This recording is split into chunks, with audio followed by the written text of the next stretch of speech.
یا ایھا الذین آمنو، اے ایمان والو.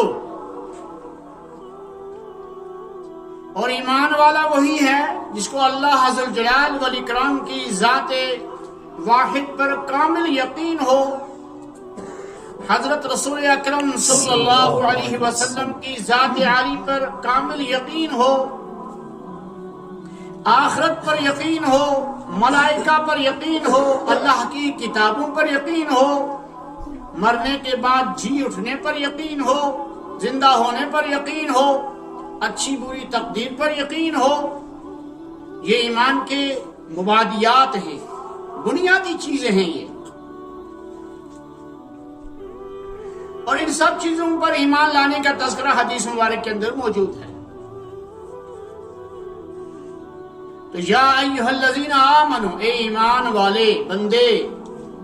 ایمان اللہ کو اتنا، بندے کا ایمان اتنا محبوب ہے، اتنا پیارا ہے بندے کا ایمان اللہ کی ذات کو، کہ قرآن مجید میں ایک جگہ نہیں، دو جگہ نہیں، بلکہ سینکڑوں جگہوں پر اسی خطاب سے، اسی صیغے سے بندے کو مخاطب کیا ہے، ایمان والے کو. یا ایھا الذین آمنو، یا ایھا الذین آمنوا کتب علیکم الصیام، یا ایھا الذین آمنوا استعینوا بالصبر والصلاۃ، یا ایھا الذین آمنوا اتقوا اللہ، یا ایھا الذین آمنوا لا تتخذوا اليہود والنصارى اولیاء. تو بہت ساری خطابات اہل ایمان کو قرآن مجید کر رہا ہے. باپ کو جو پیارا بیٹا ہوتا ہے، پیاری اولاد ہوتی ہے، اس کو بار بار بلاتا ہے، نام لے کر نہیں، اس کے القاب سے اس کو پکارتا ہے، اس کا کوڈ نیم رکھ لیا جاتا ہے، اور اس سے اس کو محبت کے جذبے میں آ کر پکارتا ہے. تو اللہ ذو الجلال والاکرام نے اپنے بندوں کو ایمان والے والا خطاب دیا، اور ایمان والا بندہ کہہ کر پکار رہا ہے، اے ایمان والے. ایمان اللہ کو اپنے بندے کا بہت محبوب ہے، اور بندے کو بھی ایمان محبوب رکھنا چاہیے، اس کی حفاظت، اس کی رکھوالی کرنی چاہیے، اس کے بارے میں بار بار سوچنا چاہیے کہ کہیں میرا ایمان خدا نخواستہ سلب نہ ہو جائے، ضائع نہ ہو جائے. ایمان کو مستقیم رکھنے کے لیے اور ایمان پر ڈٹ کر رہنے کے لیے عمل کرنا ہے. اعمال سے انسان کا ایمان مضبوط ہوتا ہے. تو ایمان والے کو اللہ پاک مخاطب کر کے فرماتے ہیں، یا ایھا الذین آمنوا کتب علیکم الصیام. اے ایمان والے بندے، تمہارے اوپر روزے فرض کر دیے گئے. گھبرانا نہیں، پریشان نہیں ہونا کہ ہم پہ روزے فرض کر دیے گئے. نہیں، تم سے پہلے بھی لوگ آئے ہیں، تم سے پہلے بھی زمانے گزرے ہیں، قرن گزرے ہیں، امتیں گزری ہیں، جماعتیں گزری ہیں، قومیں گزری ہیں، ان پر بھی روزہ فرض کر دیا گیا تھا. کما کتب علی الذین من قبلکم، تم پر روزہ اس طرح فرض کر دیا گیا جس طرح پہلے لوگوں پہ فرض کیا گیا تھا. اب پہلے لوگوں پر ایک مہینہ نہیں تھا، پہلے لوگوں پر ان کے صلاحیت کے مطابق، استعداد کے مطابق، ایک دن کا، 2 دن کا، 3 دن کا، آدھے دن کا، 2.5 دن کا روزہ فرض تھا. لعلکم تتقون. اور روزہ فرض کرنے کی غرض، روزہ فرض کرنے کا مقصد کیا ہے؟ اس سے تمہارے اندر تقوی آئے گا، اس سے تمہارے اندر اللہ ذو الجلال والاکرام کا خوف پیدا ہوگا، اس سے تمہارے اندر اللہ ذو الجلال والاکرام کے احکامات پر عمل کرنے کی قوت آئے گی، عمل کرنے کی صلاحیت بڑھ جائے گی، تاکہ تمہارے اندر تقوی آ جائے. یہ کما کتب علی الذین من قبلکم، جس طرح تم سے پہلے لوگوں پہ فرض کر دیا گیا، اسی طرح تم پہ بھی فرض کیا گیا۔ پہلے لوگوں کی عمریں بہت زیادہ تھی،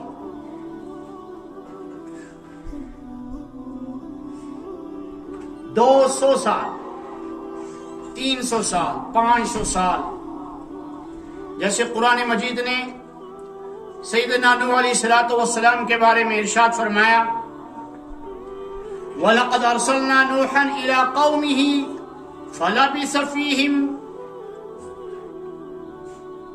أَلْفَ سَنَةٍ۔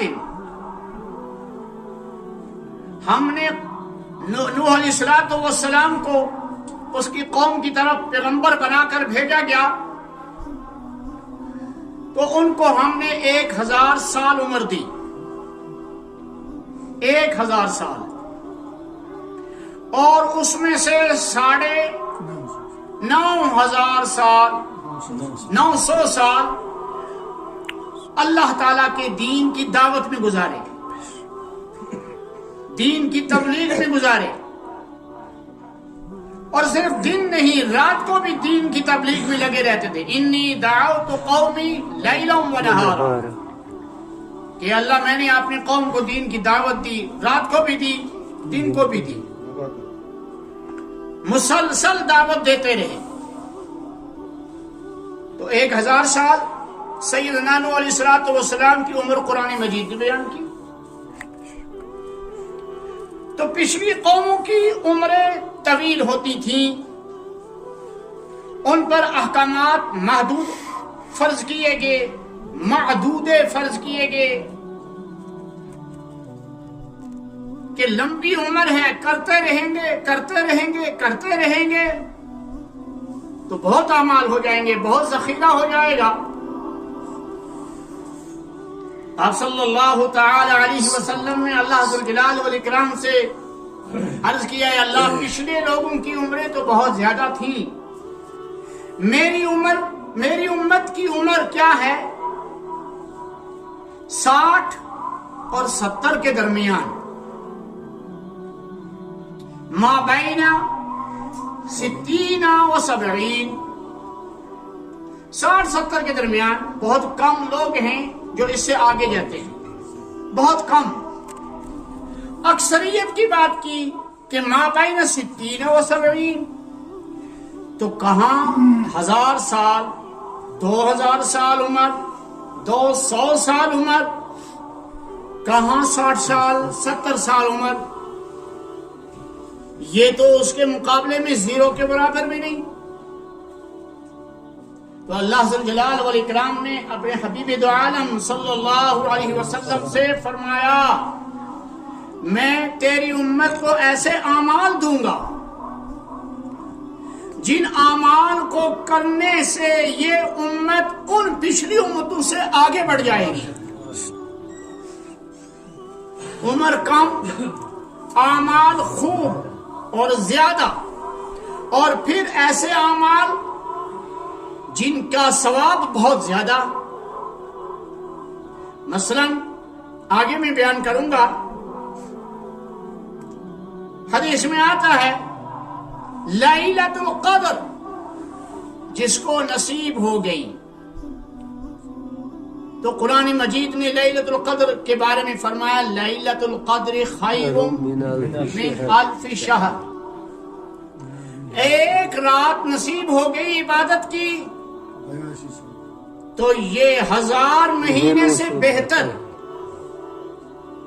1000 مہینے سے بہتر۔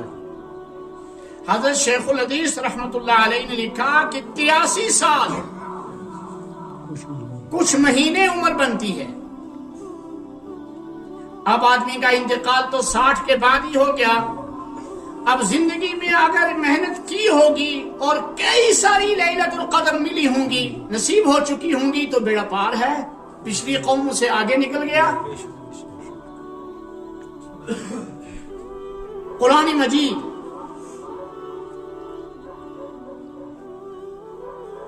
ایک حرف پڑا قرآن مجید کا تو 10 نیکی۔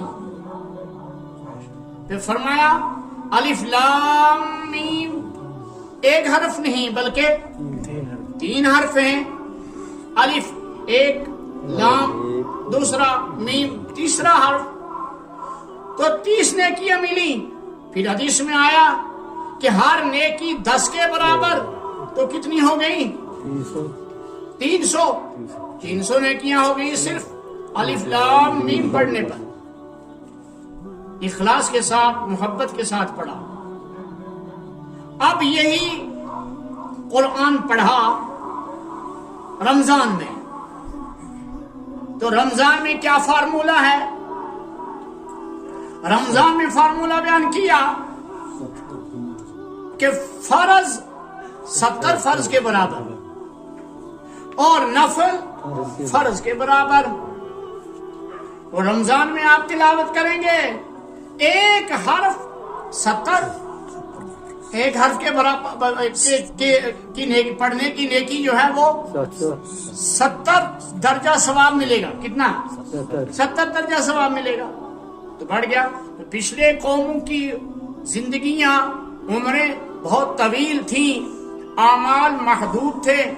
اس امت کو اللہ ذوالجلال والاکرام نے عمر کم دی، اعمال ایسے دیے کہ اگر جٹ کر لے گی تو پچھلی قوموں کی صدیوں کا مقابلہ بھی، صدیاں بھی اس کا مقابلہ نہیں کر سکیں گی. تو فرمایا کہ کما کتب علی الذین من قبلکم، یہ ایسا ہے جس طرح پہلے لوگوں پہ تم روزہ فرض کیا گیا تھا، اسی طرح تم پہ فرض کیا گیا. اور اس کی غرض یہ ہے کہ تمہارے اندر تقوی کی صلاحیت آ جائے، پرہیزگاری کا مادہ پیدا ہو جائے. نفس، اس پر جتنا کنٹرول کرے گا آدمی، جتنا ضبط کرے گا نفس پر آدمی، اور جتنا نفس کو دبائے گا، جتنا نفس کے گھوڑے کو لگام دے گا، اتنی ہی اللہ کی رضا حاصل ہوگی. نفس کو جتنا دبائیں گے، نفس کی جتنی مخالفت کریں گے، اتنا ہی اللہ ذوالجلال والاکرام کے ہاں درجات بلند ہوں گے. تو روزے کے ذریعے سے نفس دبایا جاتا ہے، روزے کے ذریعے سے نفس کو کمزور کیا جاتا ہے. پھر فرمایا کہ ایام معدودات، یہ ایک مہینہ، چند دن ہیں اس کے، چند دنوں کا مہینہ ہے. 40 دنوں کا نہیں، 50 کا نہیں، 100 دنوں کا مہینہ نہیں رکھا، بلکہ 29 یا 30 اور 31 نہیں، 29 یا 30. رؤیت ہلال پر فیصلہ رکھا، چاند دیکھ لو افطار کر لو، چاند دیکھ لو روزہ رکھ لو. رؤیت ہلال پر انحصار رکھا. تو کہیں چاند 29 کے بعد نظر آ جاتا ہے اگلے مہینے کا، کہیں 30 کے بعد. 29 کو نظر نہیں آیا، 30 کو پورا کر لو. ایام معدودات، چند دن ہیں. اب گھبرا گئے کچھ بندے کہ اللہ بیمار کیا کریں گے، مسافر ہیں وہ کیا کریں گے، وہ چائے پیانے کا کیا کریں گے. پہلے زمانے میں اس قسم کا سفر نہیں ہوتا تھا. تیز رفتار سواری، تیز رفتار گاڑیاں، جہاز، اس قسم کے آلات اور اس قسم کی چیزیں پہلے نہیں تھیں. اونٹ پر سفر ہوا کرتا تھا، گھوڑے گدھے پر سفر ہوا کرتا تھا، یا پیدل سفر کیا کرتے تھے. لیکن آج تو تیز رفتار سواریاں ہیں. قرآن مجید نے اس وقت کے لوگوں کا مسئلہ بھی حل کیا، آج کے لوگوں کا مسئلہ بھی حل کیا. یہ قرآن کریم کا اعجاز ہے کہ جس دور میں جو حالات آئیں گے، قرآن کریم اس دور کے حالات کے مطابق رہبری کر رہا ہے. قرآن کریم کے کلام الہی ہونے کی ایک بین دلیل یہ بھی ہے کہ ہر دور کے مسائل کا حل اس کے پاس ہے. فمن كان منكم مريضا او على سفر فعدة من ايام اخر، جو تم میں بیمار ہوگا یا سفر میں ہوگا. اب کون سا بیمار اور کون سا سفر؟ عام سر میں درد ہو جاتا ہے، کیا یہی بیماری مراد ہے؟ عام کمزوری سی محسوس ہونے لگتی ہے، کیا یہی بیماری مراد ہے؟ نہیں. فقہائے احناف نے مسئلہ لکھا، ماہر ڈاکٹر، ماہر طبیب، ماہر حکیم اور مسلمان، ماہر بھی مسلمان، کیونکہ غیر مسلم روزے کی اہمیت کو نہیں سمجھے، وہ مکلف ہی نہیں، کیونکہ ایمان نہیں تو اسلامی احکام کا مکلف بھی نہیں. اسلامی احکامات کا مکلف مسلمان ہے، ایمان والا بندہ ہے. اس لیے یا ایھا الذین آمنوا کہا، یا ایھا الناس نہیں کہا. ماہر ڈاکٹر کہہ دے کہ آپ روزہ رکھیں گے تو روزہ رکھنا آپ کے لیے مضر ہے، آپ کی بیماری میں اضافہ ہو جائے گا، لہذا روزہ نہیں رکھنا. یہ اس بیمار کے بارے میں قرآن کہہ رہا ہے کہ فمن کان منکم مریضا، جو تم میں مریض ہے، ایسا مریض کہ وہ روزہ نہیں رکھ سکتا، اس کے لیے کیا فرمایا؟ فعدۃ من ایام اخر، وہ دوسرے دنوں میں گنتی کر لے. 10 دن نہیں رکھ سکا، 20 دن نہیں رکھ سکا، یا پورا مہینہ نہیں رکھ سکا، تو وہ کیا کرے؟ آنے والے مہینے میں یا اس کے بعد والے مہینے میں گنتی کر لے، اتنے دنوں کی قضا کر لے. اب ایک آدمی دائمی مریض ہے، وہ ٹھیک ہونے والا ہی نہیں بیچارہ،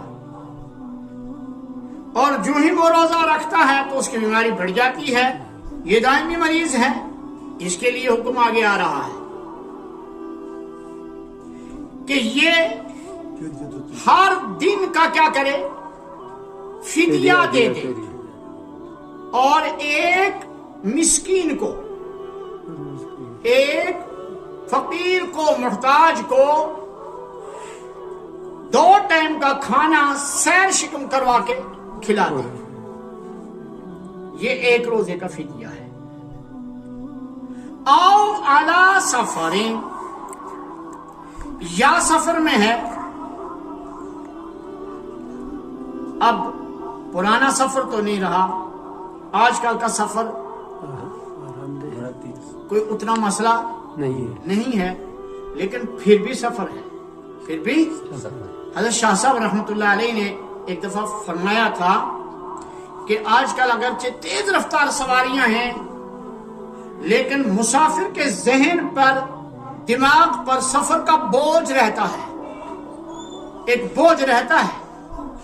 اس لیے شریعت آج کے مسافر کو بھی جو ہوائی جہاز میں سفر کر رہا ہے، ٹرین میں سفر کر رہا ہے، یا تیز رفتار زمینی گاڑی پر سفر کر رہا ہے، تو مسافر تسلیم کیا جائے گا.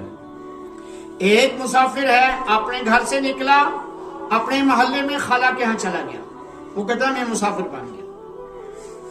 اپنے گھر سے نکلا، اپنے ہی گاؤں میں پھوپھی کے ہاں چلا گیا، کہتا میں مسافر ہوں. اپنے گھر سے نکلا، اپنے ہی علاقے میں دوسرے گاؤں میں چلا گیا، ماموں کو ملنے کے لیے، چاچا کو ملنے کے لیے، دادا کو ملنے کے لیے، وغیرہ وغیرہ، کسی دوست کو ملنے کے لیے. وہ کہتا میں مسافر ہوں. شریعت نے اس کو مسافر قرار نہیں دیا ہے. ٹھیک. پرانے زمانے میں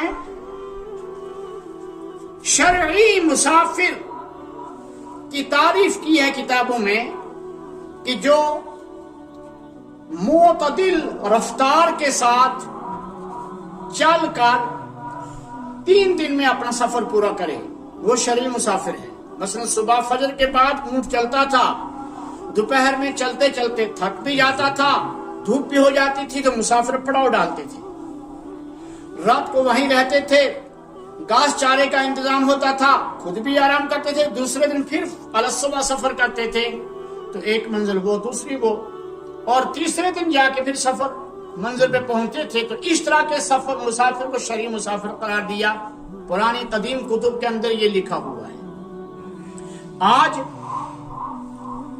پھر تھوڑا سا آگے بڑھا تو میل کی مقدار متعین ہوئی، تو فقہا نے لکھا کہ 48 میل شرعی 48 میل کی مسافت پر سفر کر رہا ہے تو یہ مسافر ہے۔ اب اور آگے بڑھا زمانہ تو اب کلومیٹر کا حساب آ گیا، تو ایک روایت کے مطابق آج کے اس وقت کے میل 47 یا 48 میل کا سفر پر مسافر مانا جاتا تھا۔ آج وہ 47 یا 48 میل کے سفر کو کلومیٹر میں تقسیم کیا تو ایک جماعت فقہا کی موجودہ زمانے کی لکھتی ہے کہ 71.5 کلومیٹر 71 کلومیٹر، اور مولانا خالد سیف اللہ دم برکاتہ نے اپنی تفسیر کے اندر لکھا کہ 77 کلومیٹر۔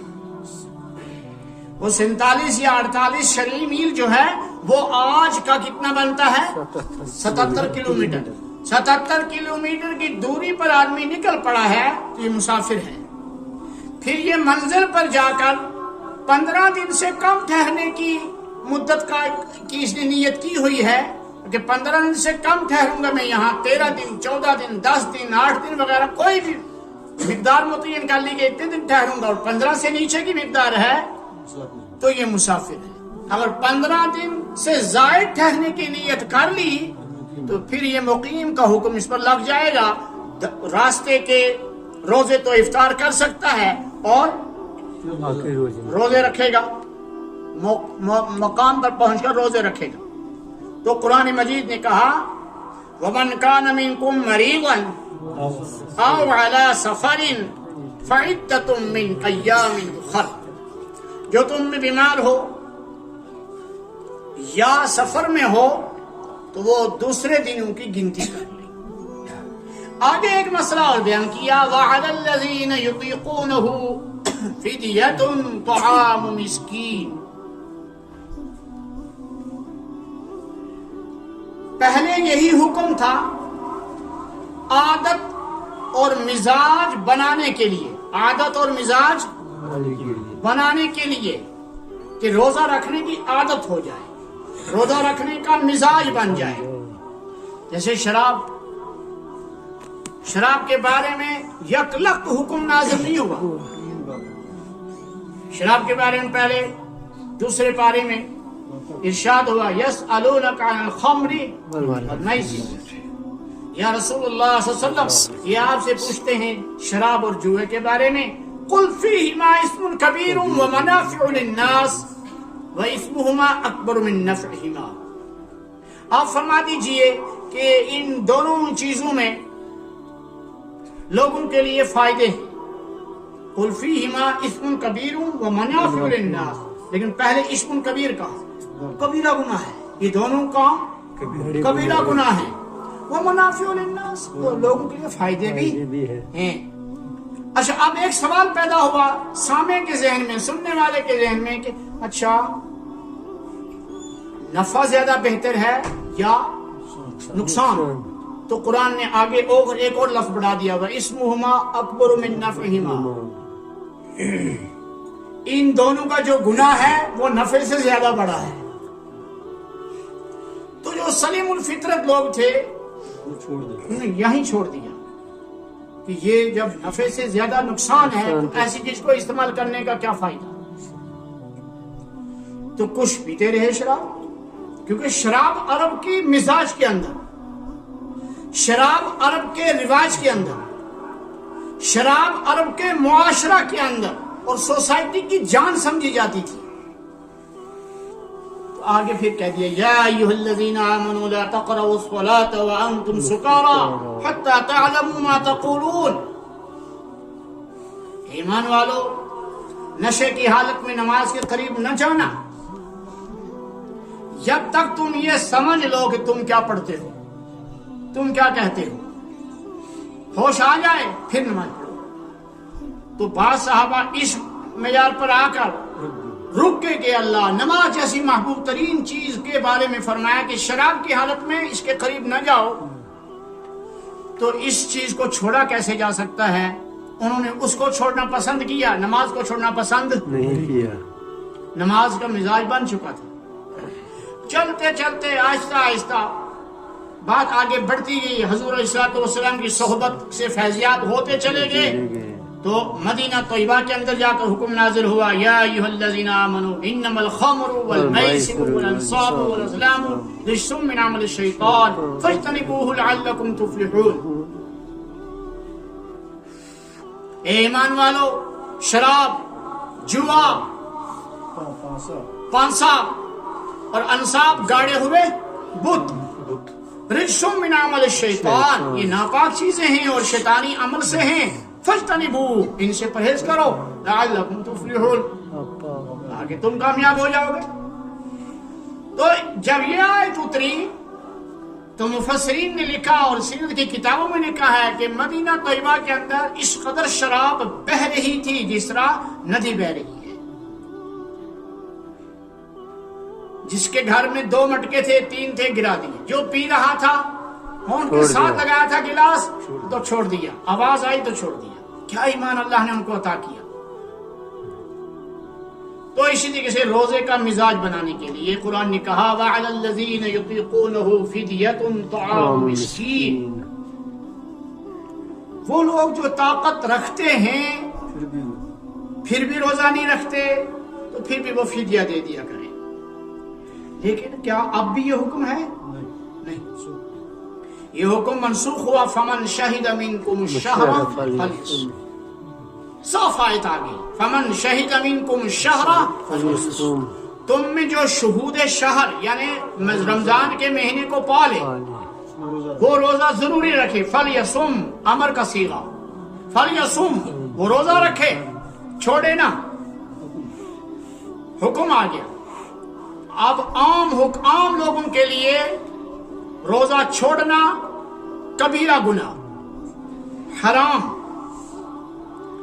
اور رمضان المبارک کا روزہ چھوٹ گیا پھر پوری عمر بھی روزہ رکھے گا اس کے کفارے میں، تو وہ ثواب جو رمضان میں روزہ رکھنے کا تھا وہ نہیں ملے گا۔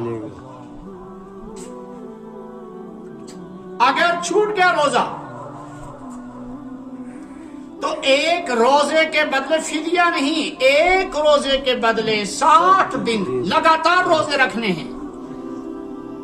یہ نہیں کہ مہینہ 29 کا آ گیا وہ کرو عید پات کرو، کیا آخرت تھا نا، مہینہ 30 کا آ گیا تو آج عید لہذا چلو پڑھاؤ، نہیں، مسلسل 60 روزے رکھنے ہیں، ایک روزہ چھوڑنے کے عوض میں، ایک دن کے بدلے، سمجھ رہے ہیں آپ بات؟ اب یہ حکم نہیں ہے، اب یہ حکم کس کے لیے ہے؟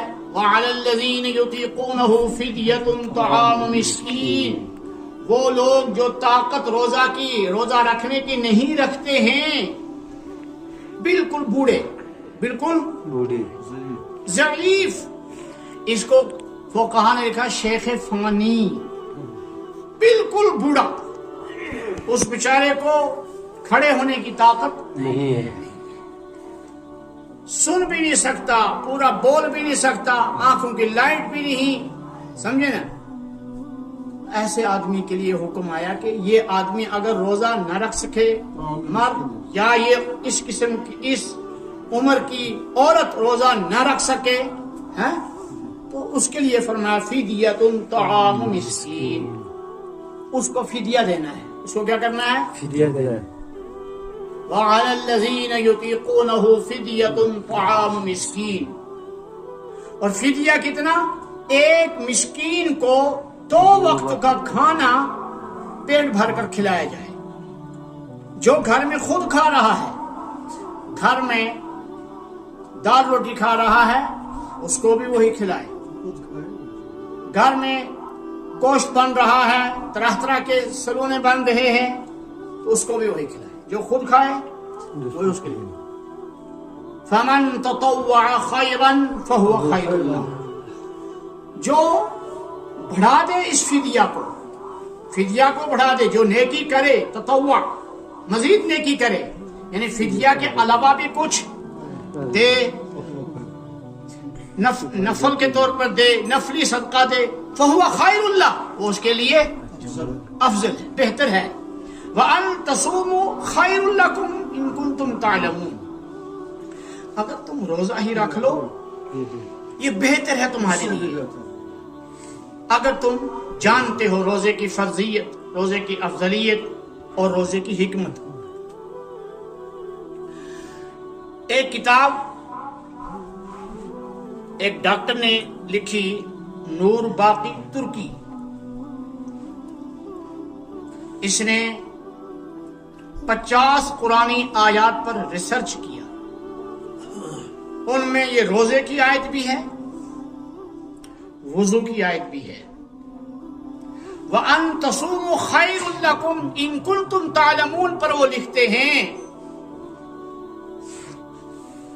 کہ جس طرح عام مشینری کام کرتے کرتے اس کے پرزے ڈھیلے ہو جاتے ہیں،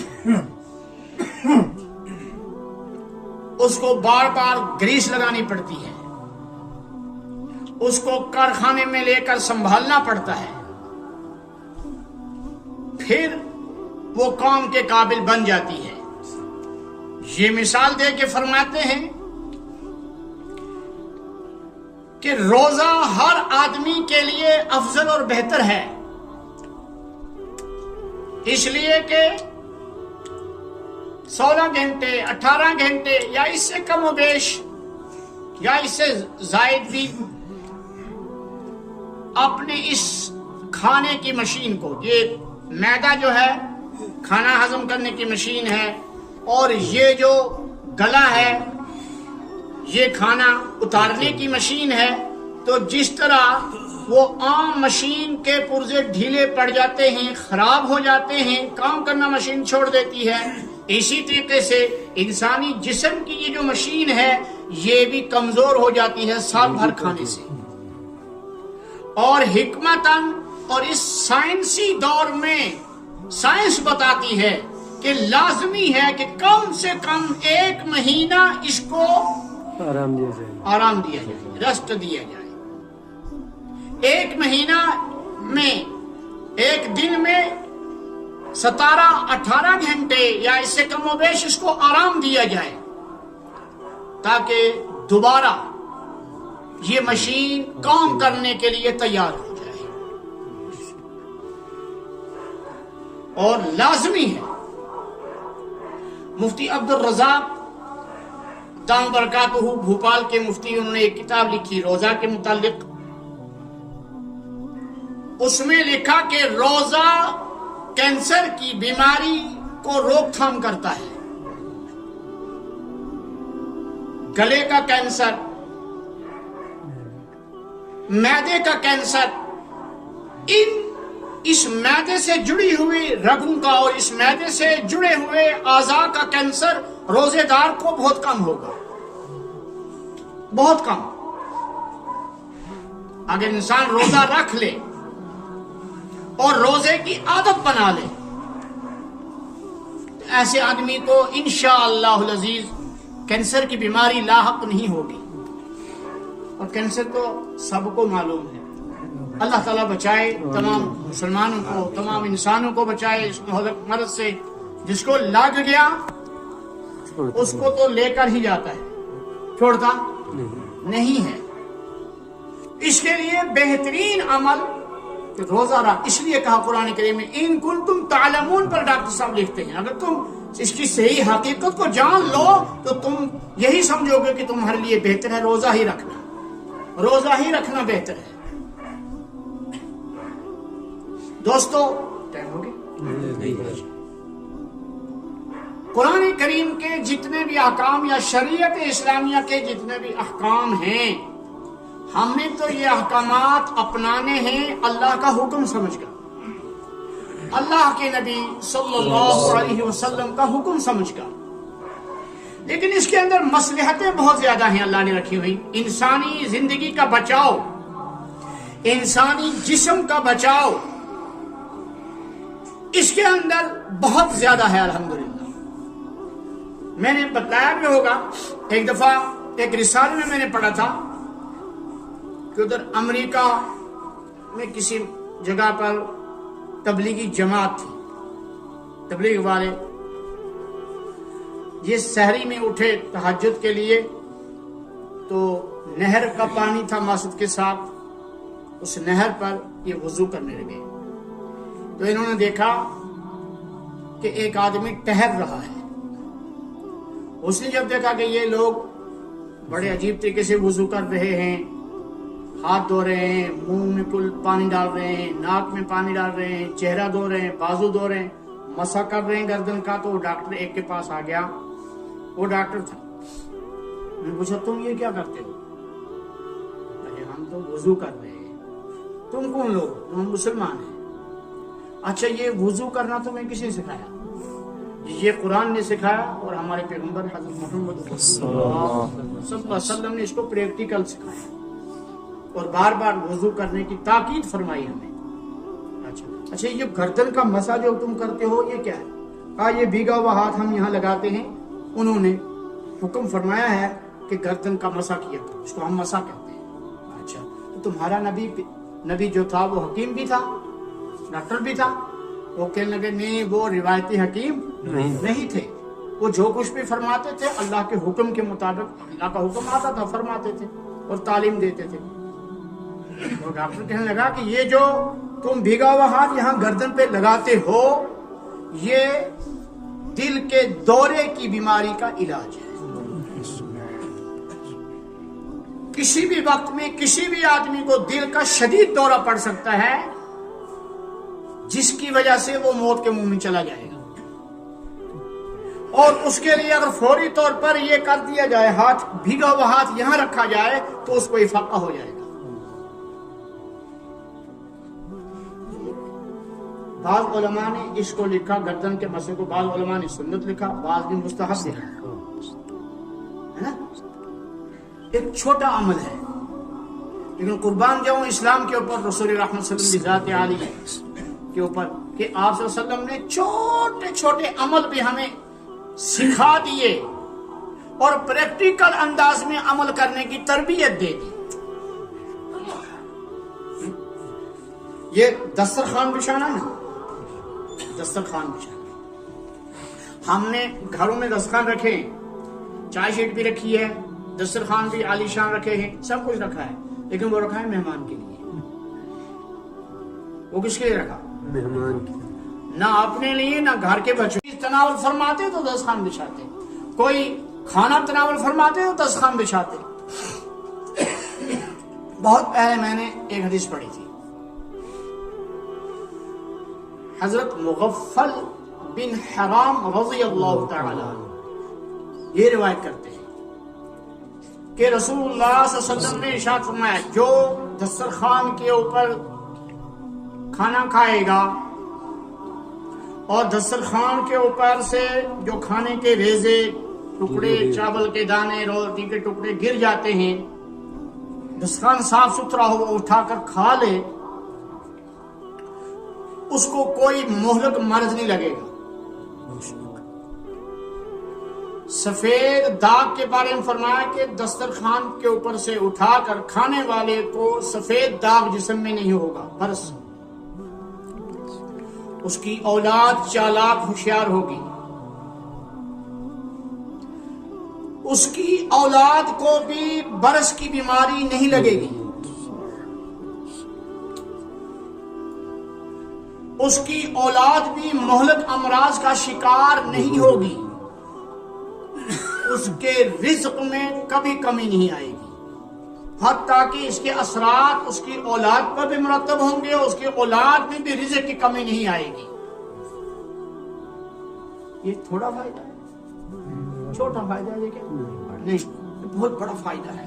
کون آدمی چاہتا ہے میرا بچہ بیمار ہو؟ خدا کے لیے بولو، کھڑا ہو جائے، وہ ہاتھ کھڑا کرے. کون چاہے گا اپنے دل بند کو بیمار دیکھنا؟ کون چاہے گا؟ کالا ہے، گورا ہے، سیدھا منہ ہے، ٹیڑھا منہ ہے، لنگڑا ہے، لولا ہے، وہ اس کی آنکھوں کی روشنی، اولاد اس کے سر کا تاج، وہ اس کو سر پہ بٹھاتا ہے. نہیں بھائی، ہیں؟ اپنے لیے نہیں تو اولاد کے لیے تو کر لو. اولاد تو مہلک مراد سے بچ جائے گی. تو شریعت نے جتنے بھی احکامات مرتب کیے ہیں اور بیان کیے ہیں، ان احکامات کے اندر مصلحتیں ہیں، حکمتیں بھی ہیں. اگرچہ ہمیں حکمتیں بیان کرنے کی ضرورت نہیں ہے، یہ اللہ کا حکم ہے ہمیں کرنا ہے، حکمتیں تلاش کرنے کی ضرورت نہیں ہے، لیکن حکمت اس کے اندر آٹومیٹکلی بھر دی گئی ہے، وہ ہم معلوم کریں یا نہ کریں. حضرت سلمان فارسی رضی اللہ تعالی عنہ رسول اللہ صلی اللہ علیہ وسلم کے جلیل القدر صحابی اور بہت پیارے صحابی ہیں، بہت پیارے صحابی. جب غزوہ خندق ہوا تو یہ جو مدینہ طیبہ کے آس پاس، شہر مبارک کے آس پاس خندق کھودی گئی، اس کا مشورہ انہوں نے دیا رسول اللہ صلی اللہ علیہ وسلم کو کہ ہم ایران میں دشمن سے بچنے کے لیے خندق کھود لیتے ہیں. پھر رسول اللہ صلی اللہ علیہ وسلم نے صحابہ کو تقسیم کر کے دے دی زمین، فلاں قبیلہ والے اس جگہ سے اس جگہ تک کھودیں گے، فلاں جگہ قبیلہ والے اس جگہ سے آگے تک کھودیں گے. تو سلمان فارسی رضی اللہ تعالی عنہ رو رہے تھے، زاروں قطار رو رہے تھے. حضور پاک صلی اللہ علیہ وسلم نے فرمایا سلمان کیوں روتے ہو؟ عرض کی یا رسول اللہ سب خاندان والوں نے، قبیلہ والوں نے اپنا اپنا حصہ لے لیا، میرا کوئی خاندان بھی ہوتا، قبیلہ ہوتا تو ہم بھی ساتھ مل کے یہ کام کرتے. آپ نے فرمایا کہ سلمان تو میرا اہل ہے، گلے سے لگایا، معانقہ فرمایا سلمان تم میرے ہو. جس کو حضور دو عالم صلی اللہ علیہ وسلم فرما دیں کہ سلمان تم میرے ہو، فلانے تم میرے ہو، اس کے اعزاز کا اور اس کی عظمت کا کیا کہنا. تو اس وقت سے سلمان کہا کرتے تھے انا ابن الاسلام، میں اسلام کا فرزند ہوں، انا ابن الاسلام. مجھے یہ اعزاز خدا نے اسلام کی بدولت عطا کیا کہ حضور پاک صلی اللہ علیہ وسلم نے فرمایا کہ تم میرے اہل میں سے. تو یہ سلمان رضی اللہ تعالی عنہ روایت کرتے ہیں، اور یہ روایت احادیث کی معتبر کتب کے اندر وارد ہے، مسلم شریف کے اندر، ترمذی کے اندر اور دوسری کتب کے اندر موجود ہے کہ رسول اللہ صلی اللہ علیہ وسلم نے شعبان المعظم کے آخر میں اور رمضان کے بالکل قریب تھا تو صحابہ کو جمع فرما کے فرمایا خطبنا رسول اللہ صلی اللہ علیہ وسلم، ہم سے رسول پاک صلی اللہ علیہ وسلم نے خطاب فرمایا. الحمدللہ ثم الحمدللہ. جب سے میں نے یہ حدیث پاک پڑھی تو میں شعبان کے آخری جمعہ پر یہی خطاب میرا ہوتا ہے، یہی حدیث پاک کہ حضور کی سنت ہے، اس سے بڑھ کر ہم اور کیا پیغام دیں گے لوگوں کو. رسول پاک صلی اللہ علیہ وسلم کی پاک سنت ہے. تو سلمان فارسی رضی اللہ تعالی عنہ روایت کرتے ہیں کہ رسول اللہ صلی اللہ علیہ وسلم نے فرمایا الا قد اظلکم شہر عظیم، خبردار ہو جاؤ، ہوشیار ہو جاؤ، الا متوجہ ہو جاؤ، قد اظلکم شہر عظیم، تمہارے اوپر ایک بہت بڑا مہینہ سایہ ڈال رہا ہے، سایہ فگن ہو رہا ہے، بہت بڑا مہینہ، عظیم ترین مہینہ. دنوں کے اعتبار سے نہیں، دن وہی ہوں گے جو عام مہینے کے ہیں 29 یا 30. عظمت کے اعتبار سے، فضیلت کے اعتبار سے کہ اس مہینے میں شیطانوں کو زنجیروں میں جکڑ دیا جاتا ہے، جنات کو بند کر دیا جاتا ہے، جہنم کے دروازے بند کر دیے جاتے ہیں، فتحت ابواب الجنہ، جنت کے دروازے کھول دیے جاتے ہیں، اور اللہ ذوالجلال والاکرام اپنی شان کے مطابق، اپنے جلال کے مطابق آسمان اول پر آ کر متوجہ ہو جاتے ہیں اور روزے داروں کی مغفرت کے فیصلے فرماتے ہیں۔ ایک رات نہیں، ہر رات جنت سجائی جاتی ہے روزے داروں کے لیے۔ تو اس اعتبار سے یہ مہینہ کیا ہے؟ شہر عظیم، عظمت والا مہینہ۔ آپ وسلم دعا مانگا کرتے تھے، کون سی دعا؟ اللہم بارک لنا فی رجب و شعبان وبلغنا رمضان۔ اے اللہ ہمیں برکت عطا فرما رجب میں اور شعبان میں، اور ہمیں رمضان تک پہنچا دے۔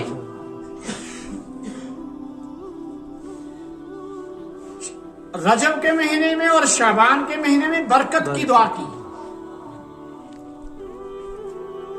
ایک برکت کا مفہوم یہ کہ یہ 2 مہینے جلدی جلدی گزار دیں،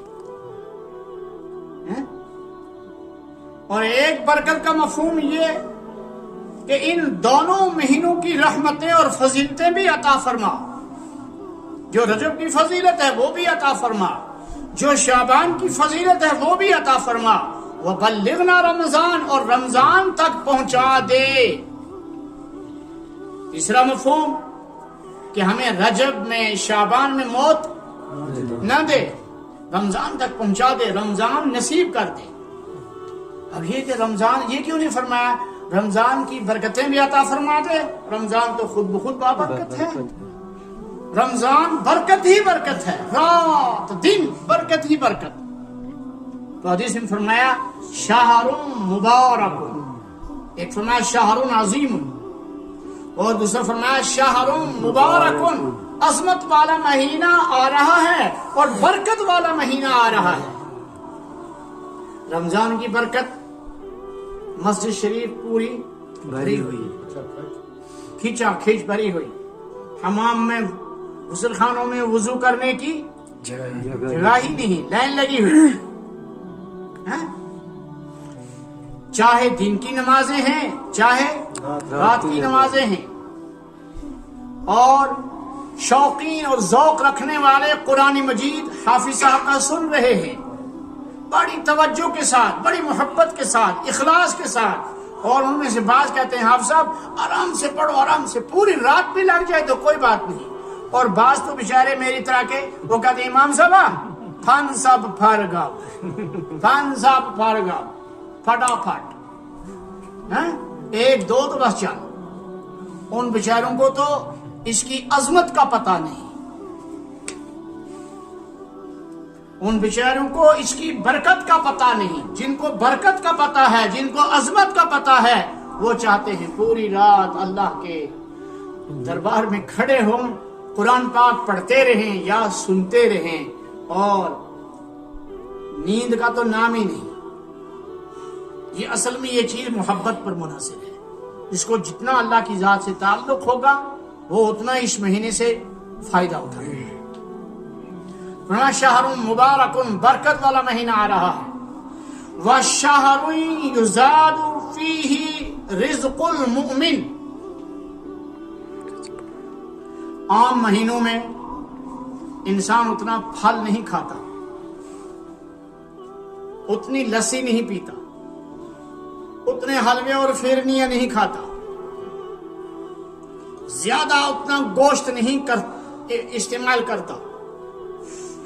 بعض شوقین لوگ پورا سال اس مہینے کے لیے بجٹ بنا کر رکھتے ہیں کہ رمضان آ رہا ہے، اس میں مجھے اتنا خرچ کرنا ہے اپنے اہل و عیال پر، رمضان آ رہا ہے اس میں مجھے مسافروں پر اتنا خرچ کرنا ہے، پانی اتنا پلانا ہے، لسی اتنی پلانی ہے، کھانا اتنا کھلانا ہے۔ اور وہ کہتے ہیں انما نطعمکم لوجہللہ، ہم تو کھلا رہے ہیں تمہیں اللہ کی رضا کے لیے، لا نرید منکم جزاء ولا شکورا، نہ ہم تم سے چاہتے ہیں بدلہ اور نہ ہم تمہاری زبان سے شکریہ چاہتے ہیں، شکریہ کرنے کی بھی ضرورت نہیں ہے، ہم اللہ کی رضا کے لیے کھلا رہے ہیں، اللہ کی رضا کے لیے کھلا رہے ہیں، شکریہ کرنے کی کیا ضرورت ہے؟ تو ایسے بھی ہیں وشہر مبارک وشہر یزاد فیہ رزق المومن، دسترخوان بچھ گیا۔ یہاں ہمارے کشمیر میں تو اس چیز کا رواج ہے، رمضان شریف آتا ہے تو احکامات کے اندر تھوڑی سی تبدیلی آتی ہے، تبدیلی نہیں سہولت آتی ہے۔ مغرب کی نماز اذان ہوتے ہی کھڑی ہو جاتی ہے، لیکن رمضان میں فرمایا ٹھیک ٹھاک کھا لو پی لو پھر نماز پڑھو، تاکہ بھوک کی حالت میں نماز پڑھی تو ادھر خیال رہے گا، تو نماز کامل طریقے سے ادا نہیں ہوگی۔ ٹھیک، فجر کی نماز جیسے ہی اذان ہوئی اور سنتیں پڑھی تو فوراً جماعت کھڑی کر دی، ورنہ پونے گھنٹے کے بعد پڑھتے ہیں تو اتنا انتظار کرنے کی ضرورت نہیں ہے، اس کے اندر وجوہات ہیں۔ مغرب میں تاخیر کی اس لیے تاخیر کا حکم کہ ٹھیک ٹھاک کھا پی لو، دن میں جو ہے بھوکے پیاسے رہے، پانی پی لو، آرام سے پھر نماز پڑھو اور اللہ کا شکر ادا کرو، تو وہ نماز کامل ہو جائے گی۔ خیال دائیں بائیں نہیں جائے گا، کچن کی طرف خیال نہیں جائے گا، پلیٹ کی طرف خیال نہیں جائے گا، ورنہ تو تھوڑا سا کھٹ کھٹ ہوتا ہے نا تو کہتا ہے اوہو کھانا شاید آ گیا، کھانا آ گیا۔ چلیے بہرحال فجر کی نماز میں اس لیے کہ تاکہ عوام الناس رات کو بیدار تھے، سارے جماعت کے اندر شریک ہو جائیں اور نماز باجماعت سب کی ہو جائے، اس لیے فرمایا کہ سویرے جماعت کرو۔ بہرحال تاخیر سے بھی اپنے وقت پر بھی جماعت کر سکتے ہیں، کوئی حرج نہیں ہے، اور مغرب میں اذان ہوتے ہی روزہ کھولتے ہی افطار کرتے ہی جماعت کر سکتے ہیں، کوئی حرج نہیں لگنا۔ اگر ایسا ہو جائے تو ٹھیک ہے کہ تھوڑا سا کھا پی لیں پھر جماعت کھڑی کریں، باہر تو یہ مزاج ہے، یہاں ہمارے وادی کے اندر یا دوسری جگہوں کے اندر نہیں ہے۔ چلیے فرمایا وشہر یزاد فیہ رزق المومن، اس مہینے میں مومن کا رزق بڑھا دیا جاتا ہے،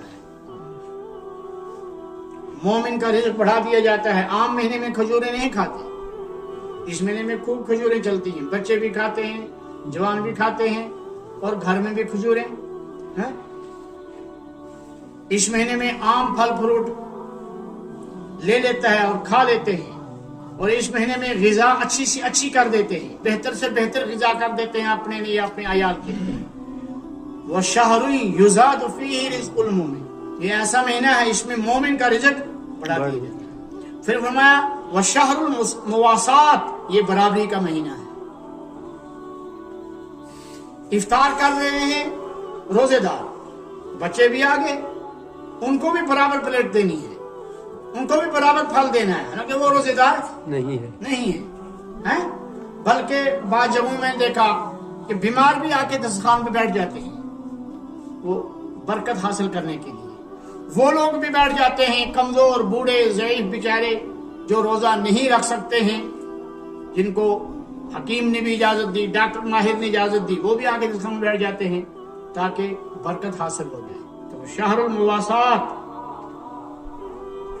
برابری کا مہینہ، غلام کو بھی وہی کھلانا ہے، نوکر چاکر کو بھی وہی کھلانا ہے، بیوی بچوں کو بھی وہی کھلانا ہے، مہمان کو بھی وہی کھلانا ہے، اور خود بھی وہی کھانا ہے۔ یہ برابری کا مہینہ، کوشش کرنی ہے جو خود کھائے وہ ہمسایہ کو کھلائے، ہمسایہ تک بھی خیال رکھا جائے گا، ہمسایگی کے اندر کوئی ایسا آدمی تو نہیں جو محتاج ہے۔ پھر میرے گھر کے اندر 7 سال میں بن رہے ہیں، ہمسایہ کے اندر گھر کے اندر ایک بھی نہیں ہے، یہ مواسات نہیں ہوئی۔